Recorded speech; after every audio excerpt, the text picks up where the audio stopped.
Hello gorgeous, and a warm welcome to Accepting. I'm Aline, your host. I'm a coach, a channel and a mentor, and I love to see highly sensitive people and empaths of all walks of life flourish. In this episode, I'm going to be sharing with you my decision to have a social media sabbatical and how messages from nature have been really inspiring me, and I hope they will inspire you too. So grab yourself a cup of tea, get yourself cozy, and let's dive in. Welcome to Accepting, where I guide you to accept all aspects of your beautiful self, embrace your truth, and live your life that way.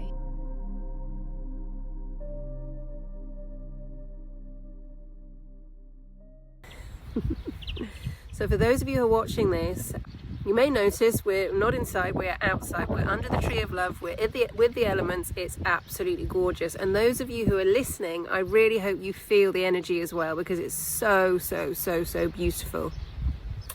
And I made the decision, I shared on social media that I was going to do this. I made the decision to have 1 month sabbatical off social media to really allow to feel what works for me.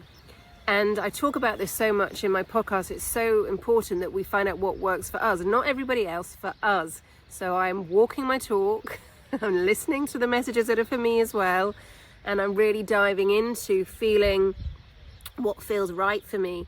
In this energy with the eclipse, we've got the full moon coming up. As highly intuitive empaths, as highly sensitive people, our senses are absolutely heightened. We're already very sensitive. With the solar eclipse energy that we had recently, and then the full moon coming up and all the changes going on in the world, it is very easy to get caught up in almost like a fear-mongering panic cycle. So it's so important to ground ourselves. It's so important to feel into what works for us. Hence me being outside with the tree of love in the garden, bare feet on the floor, on the ground. Now, I haven't been outside all day. I have actually been inside, and I've been really feeling all the energies of what's going on. Like many of you, I've been having some very bizarre sleep patterns.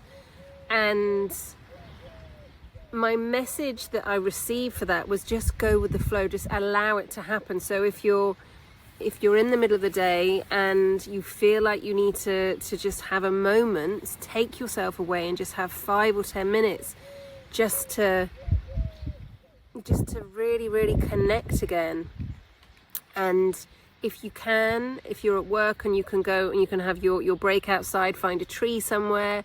If you're at work and you can't necessarily find a tree or leave the building, hopefully there's a plant somewhere where you work where you can just go and sit with that plant, close your eyes and be connected there. Or if you're finding that's a little tricky and there aren't any plants in your office, I would really invite you to, if you can, just take a crystal with you and then walk away with the crystal in your hand and connect with that crystal, because that is connecting as well. It's disconnecting to reconnect. And I know we're doing it to the nth degree with a 1 month social media sabbatical. It's because I want to show up in my flow. I want to show up and share the messages that are not just for me, they are for everybody, all highly intuitive empaths, all highly sensitive people. We're receiving more and more messages as we connect further and further and deeper with the elements. And I've been lucky enough for the past 15 years or so to be studying with my incredible mentors, the Golden Hummingbird and the Universal Mastermind. And even with that training, even with those studies, we still have to really check in on ourselves, because it can be so easy to just be doing, busy. And this is what had happened to me. It was like, I have to do this, I have to do this, I have to do that, tick. And there is an episode where I talk about not having to do, choosing to do. So I am choosing to have 1 month away from social media and feel into the messages of nature. So what happened, the beautiful messages that happened in the last few days are to do with bunny rabbits. It's quite, I kind of thought yesterday, the day before yesterday, well, the Easter bunnies come early then. So what has happened was, first of all, I'm very connected with my cats, very connected with my cats. For those of you who do follow me on social media or who've watched any of the videos, you'll often see that my cats are with me. In fact, earlier I was lying with my legs up outside, and one of my cats was lying basically from my sacral chakra all the way up to my heart chakra, and another cat, one of my cats, was lying underneath me, so she was covering my root chakra.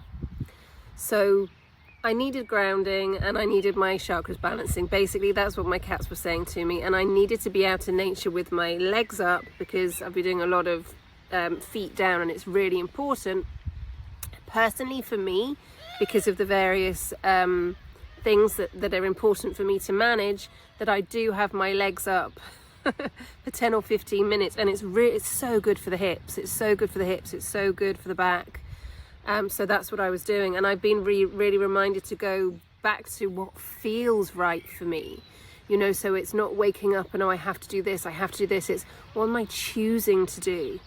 So Tigray, one of my gorgeous fur babies, the other day we'd had a lot of rain, and I saw him, and he has this way of sitting as if, you know, it's like that old kind of comical expression when somebody whistles as it sort of looks the other way. It's like, I'm not guilty, I haven't done anything. And he has his way of doing this, is that, I've done nothing, Mum. So I popped outside to see what he was hiding, and I saw, as I approached, some little black feathers, and I thought, okay. And generally what happens is, when they don't do it so much anymore, because we've had a conversation, if there are ever any gifts of birds or other animals, I take them and I say thank you very much for your life, and I give them back to nature.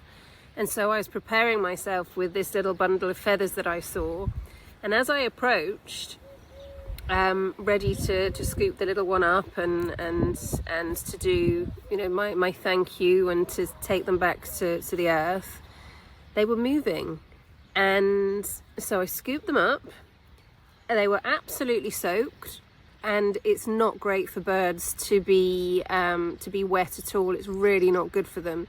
So I took, and it was a baby bird, so I took the baby bird inside, and just very gently, I didn't look anything up on any search engines. It's like, okay, you just have to feel into this and just get on with it. So I got a little bit of my toweling robe and just very gently started patting down to get rid of that dampness. And then I checked the claws, and one of the claws was a little bit sort of twisted back. So I put on some beautiful music, which is healing. It's 1000 Hertz and 2000 Hertz by my incredible mentor, Christos T. Perry. Gorgeous Bandcamp. He's on Bandcamp with a Universal Mastermind. So I put the healing music on, and then I had the little bird in my hand, and I moved the claw very gently back, and I had a log. I have a log. It's like a little Yule log that I have inside. So I put the Yule log out, and I put the baby bird on the log so I could see how we were doing. And the baby bird was a little bit skew whiff, so we went back on my hand, and I was really feeling, okay, so I'm just going to stay with you if it's your time to pass, or I'm going to stay with you, and if you need to stay with me for a few days. And then I remembered, oh no, I'm supposed to be at my friend's house for her birthday in two hours, I think it was, or actually might have even been an hour. And so I was feeling into this, and I thought, okay, well, maybe I can take the bird in a box, that's okay, and have the bird with me. And because I didn't want to leave the bird behind, because we know whenever there's an animal, a poor little soul from nature, it's really important if they're babies to try and be with them as much as possible, because there's going to be needs there. And it already started opening his little beak. So that was the situation. And then I realized, well, actually my friend has 2 dogs. I'm not entirely sure how that's going to go, showing up with with the baby bird in a box. And I thought, right, I'm just gonna, and I was feeling into it, like, how do I explain this? It's her birthday. How do I explain this? You know, I've of course I want to be there. I also want to help this bird. So anyway, in that moment, there was a message on my phone from my friend saying, actually, I'm running a bit late. Can you come half an hour later? Brilliant. Absolutely brilliant. And then I started feeling into, and I had the baby bird back on my hand and started really communicating sort of with images. And I saw this image of this little black baby bird flying from my hand, my palms like this, flying from my hands and basically flying away. And about 2 minutes after I sent this image, the little one started flapping his wings, his or her wings, their wings, and started flying around the bathroom. Really small little flights. So I was thinking, right, okay, you may need even more help because the way you're flying isn't going to get you up into that tree. So anyway, I kept the faith, I trusted, and then the bird started kind of going out the bathroom into another room, and then started going out into the main area of the house where there were one of the cats called Mr. Wapple, Mr. G. He found us. He's a story for another time. He found us when he wasn't very well, and he's firmly got his paws under the table. Yeah, he found us. They do. Cats find us. And so I was very aware that he was very interested in what was going on, and the poor bird kept flying at the window. So there was me trying to catch the bird before Mr. G got to the bird, trying to communicate to the bird that you really need to be in my hands, and I'm going to put my hand over there really gently, because if you fly away, you might be flying away into the jaws of one of my fur babies. So all this was going on. And then I just relaxed, and as I felt I visibly relaxed, the bird just jumped into my hand. The little baby bird jumped into my hand. I placed my hand over because I asked for help. I actually said, please just help me to get this baby bird back to nature. And that's what happened. I was given help. So the little baby bird jumped back into my hand, put my hand over, and we went outside. And I thought, okay, well, let's go to this hedge. Let's see how he does, they get on with the hedge. And actually what happened was I outstretched my hands, and it was the image that I had seen of the baby bird flying really, really, really far, much farther than it'd been in these little jump spurts, and just going up as high as possible up into one of the olive trees in the garden. It was gorgeous, absolutely gorgeous. And for me, that message was, you know, we hear about, it's like the caged bird. We hear about if you've got a bird in your hand and you're holding it like this, it's going to want to release and struggle and go away.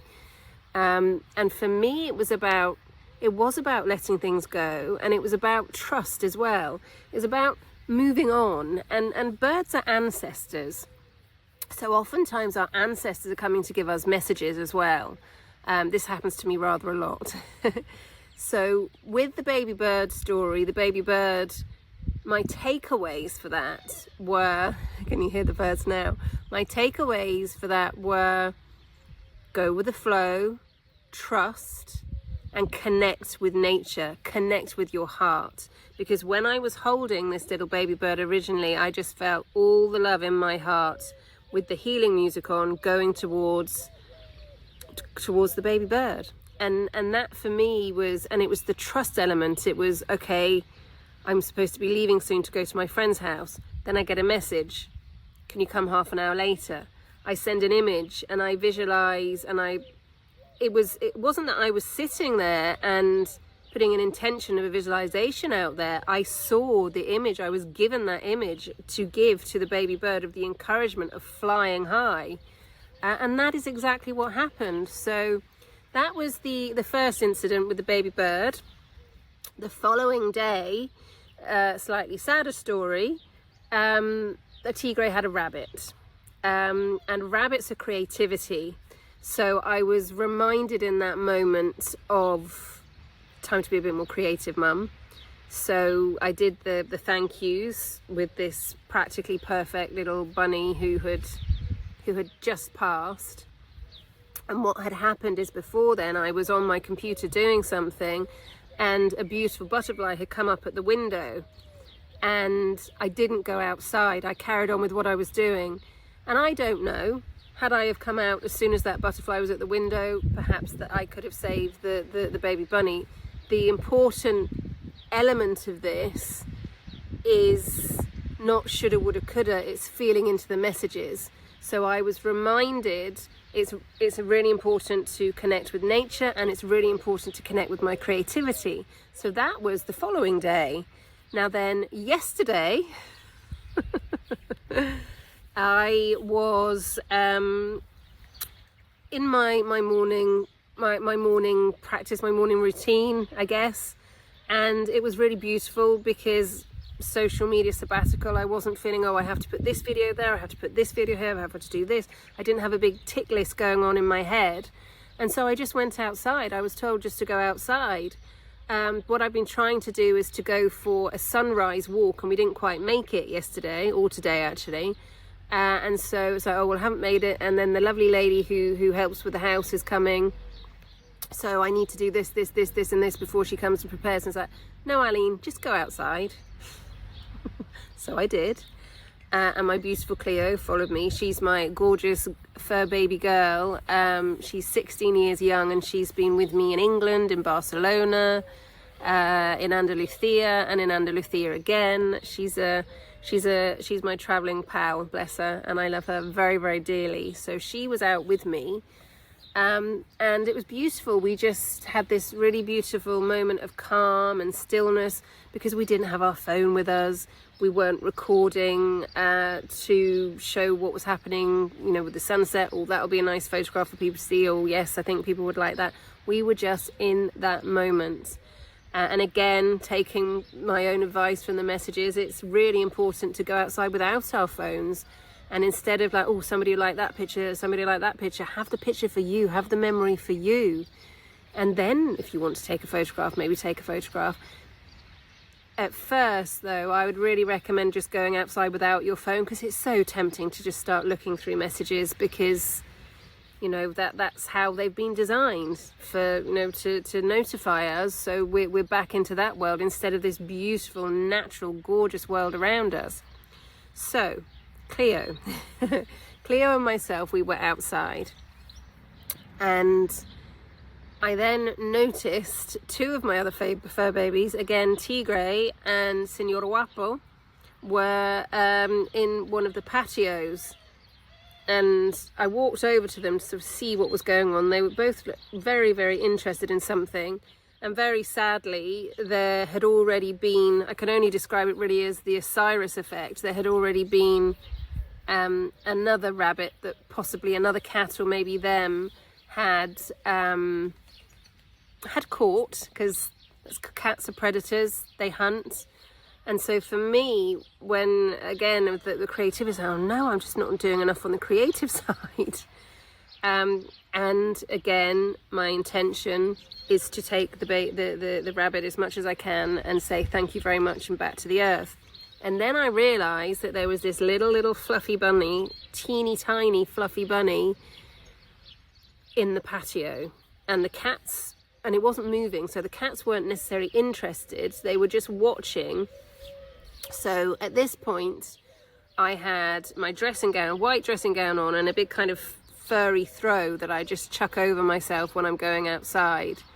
And so I went down the steps to the patio, and I'm pretty sure the baby bunny thought, oh my god, what's this massive great big cat coming towards me?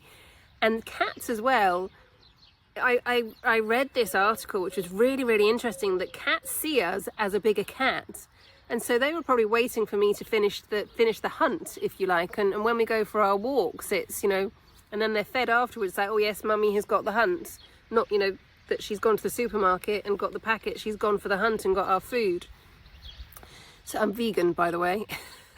So when we, because Cleo followed me as well, when we started walking towards the patio, And my instinct was like, oh no, I really have to get this rabbit quick.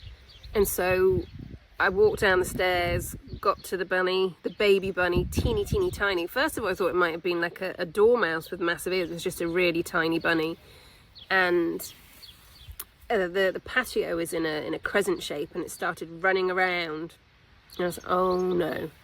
And this piqued the interest of the other cats. So this poor little baby bunny is running around the patio where a previous relative probably has passed, and he's got these two great big cats going after him. Then there's me, the giant cat, arriving. And so I managed to get the cats out of the way, and I was there for about 20 minutes, to be fair, and I was trying to go really, really gently, and then also to keep the cats out the way, because I knew if I went to try and take one of the cats and put them inside and then the other one, then that was just leaving the space open for one of the cats to get the baby bunny. So what I did was I kept them out the way as much as I could.